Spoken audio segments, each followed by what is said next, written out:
Here's the last step to our setup. We're going to create our template and load our brand kit. Click Create Template on the right.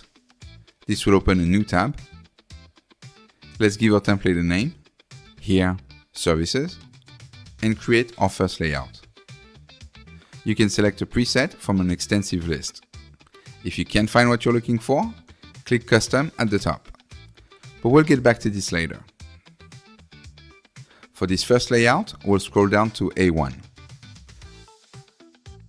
By the way, you can also select the orientation by clicking the icon in the top right-hand corner. So click the preset and then create. Once you've created your new layout, open the Resources panel, go to Brand Kit at the top, and click the switch icon.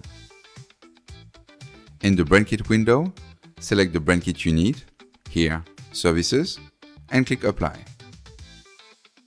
That's it. Our brand kit has been loaded. As you can see, we've got our media, colors, fonts, as well as paragraph styles. Last but not least, it's set to auto sync by default.